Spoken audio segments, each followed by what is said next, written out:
வணக்கம் மக்களே. தக்காளி இல்லாமல் சமையலே பண்ண முடியாது அப்படின்னு நம்ம அனைவருக்கும் தெரியும். ஸோ தக்காளி சாப்பிட்டா நமக்கு என்னென்ன நன்மைகள் கிடைக்குது அப்படின்ற வீடியோ ஃபுல்லாக பார்க்கலாமா? தக்காளி சாப்பிட்றது நம்ம சருமத்துக்கு ரொம்ப நல்லதுங்க. சருமம் சார்ந்த பிரச்சனைகள் நீங்குது. நம்ம சருமம் ரொம்ப நல்லா இருக்கு. நம்முடைய முகம், நம்ம தோல் பொலிவா ஹெல்த்தியா இருக்கு அப்படின்னே சொல்லலாம்.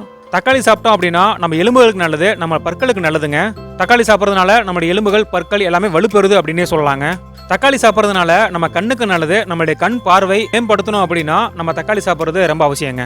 தக்காளி சாப்பிட்டோம் அப்படின்னா அது நம்ம செரிமானத்துக்கு நல்லது, மலச்சிக்கல் போன்ற பிரச்சனைகளை சால்வ் பண்ணுது, மேலும் வயிறு சார்ந்த பிரச்சனைகள் நீங்குதுங்க. உடம்ப குறைக்கணும்னு நினைக்கிறவங்க தக்காளி சாதம், தக்காளி அதிகமாக கலந்த சாப்பாடுலாம் சாப்பிட்றது ரொம்ப நல்லதுங்க.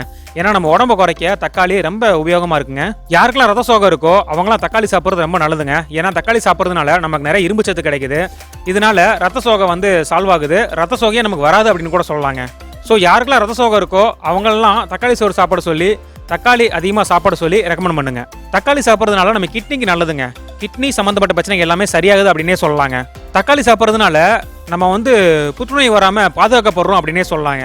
தக்காளி சாப்பிட்றது இந்த நீரிழிவு நோயாளிகளுக்கு ரொம்ப உகந்தது அப்படின்னு சொல்லலாம். தக்காளி சாப்பிட்றதுனால சர்க்கரையோட அளவு கட்டுப்படுத்துதாங்க. இந்த வீடியோ பார்க்குற எத்தனை பேருக்கு தக்காளி சோறு ரொம்ப பிடிக்கும்? எனக்கு ரொம்ப பிடிக்கும். உங்களுக்கு யார் யாரெல்லாம் பிடிக்கும்? அவங்களும் வீடியோக்களை கமெண்ட் பண்ணுங்க. அது யார் நானும் தெரிஞ்சுக்கிறேன், மற்றவங்களும் தெரிஞ்சுக்கிட்டோம்.